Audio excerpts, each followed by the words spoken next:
उसको सुनील शर्मा साहब को पूछो आजकल वो मैं राजभवन कह दूंगा गलती से मां मुश्किल हो जाए लोक भवन है क्या ना है उसने क्या मतलब होना लोगों का काम तो ये लोगों का काम ही किया था ना उनके पास ये जो बच्चों को रिलैक्सेशन देनी थी।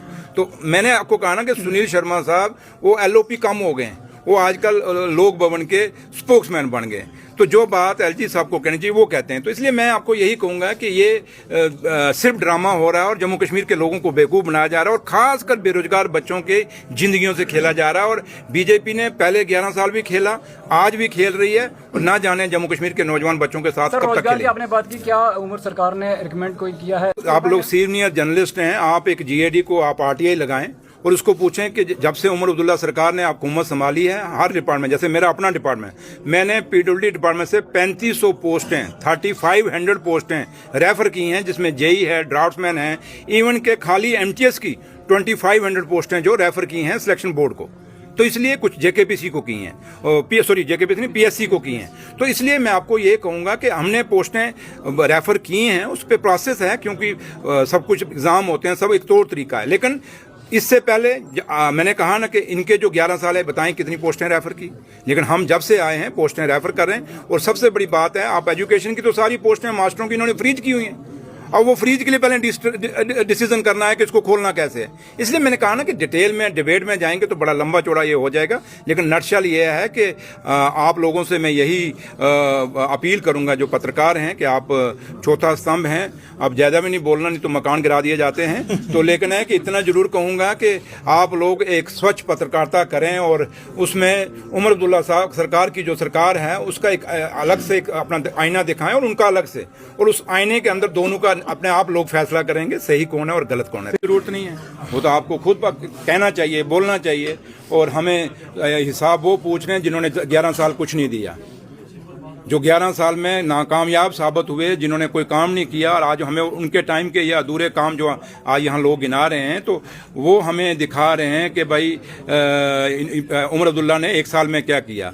हम तो ये कहते हैं कि जब 5 साल हमें कंप्लीट होंगे उमर अब्दुल्ला सरकार को, उस समय जो बातें जो एक मैनिफेस्टो के अंदर हमने अपनी बात रखी है, वो पूरी की पूरी बातें जो हैं, जो मैनिफेस्टो के जो काम हैं, लोगों ने जो वादे किए थे वो पूरे करेंगे। और 5 साल बाद जब हम दिखाएंगे, एक साइड 5 साल की सरकार होगी जो 100% रिजल्ट देगी, एक साइड वो लोगों के कारनामे होंगे जिन्होंने 11 साल हुकूमत की, उसके बाद भी 0 रहे, फेल रहे। तो अब जो फेल हुआ है वो हमें कहता है कि बताओ जी आपने क्या किया। तो ये बदकिस्मती है।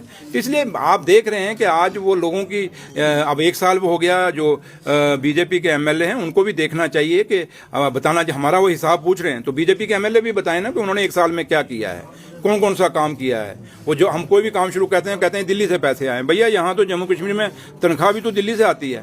चलो दिल्ली से, अगर इतनी दिल्ली से पैसे आते हैं तो बीजेपी वाले ये कह दें, हमें बता देना कि भाई 1 साल में उन्होंने दिल्ली से कौन से पैसे स्पेशल लाए हैं जो उनके कहने पे गए हैं।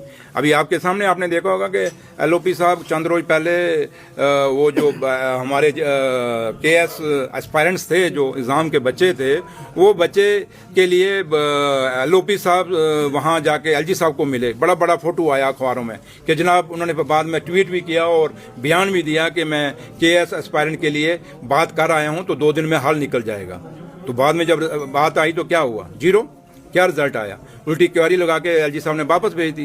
तो वो तो रोज कहते थे मुझे बताओ उमर साहब कौन सी फाइल आपकी रुकी है, तो मैं फाइल निकालूंगा। भैया हमने तो फाइल भेजी थी, सुनिए ना, केएस एस्पायरेंट की भेजी थी ना, 2 तारीख को भेजी गई। सुनो ना मेरे बात, वो चाचा रुक जाओ ना, वो भेजी थी ना हमने, तो वो कर देते ना। भैया फैसला करना हो, यहाँ तो मोदी साहब ने रात को 8 बजे कहा कि सुबह नोटबंदी, सुबह होगी नहीं होगी? तो ये आप कौन सा सवाल मुझे आप समझ नहीं आ रही, आपको समझ नहीं आ रही मैं क्या कह रहा हूँ कि जब एक रात को सुबह के आज 12 बजे के बाद नोटबंदी है 1 घंटे के अंदर, तो जनाब ये तो हमने अगर चलो 2 भेजी तो उसी दिन शाम को एलजी साहब कह देते ना, हाँ ठीक है भाई, कौन से वहाँ वो पेपर बंद ही रखने, पेपर तो नहीं खुले थे ना, पेपर बंद ही रखने थे, डेट एक्सटेंड करनी थी, कर देते ना, किसने रोका था? भैया यही है कि हाथी के दांत खाने के कुछ और, दिखाने के कुछ और। लोगों से कोई प्यार नहीं है, हमें हमदर्दी है, तब भी रिकमेंड किया ना।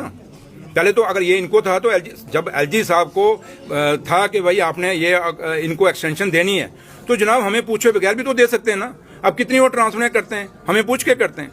जो केएस ऑफिसर हमारा फेवर करने की कोशिश करता है उसको उठा के दूसरे दिन लद्दाख फेंक सकते हैं। तो अगर वो उनको किसने रोका? अगर वो इन बच्चों को एक्सटेंशन देना चाहते थे, रिलैक्सेशन इन रूल्स देना चाहते थे तो कर देते ना, किसी ने रोका नहीं। इसलिए बात एक ही है कि एलओपी साहब शरेआम झूठ मार रहा है और सीना ठोक के झूठ मार रहा है। हमने सीना ठोक के, लोग कहते थे मैं जीतूंगा, ये पहले हैं जो सीना ठोक के कहते हैं मैं झूठ मारूंगा।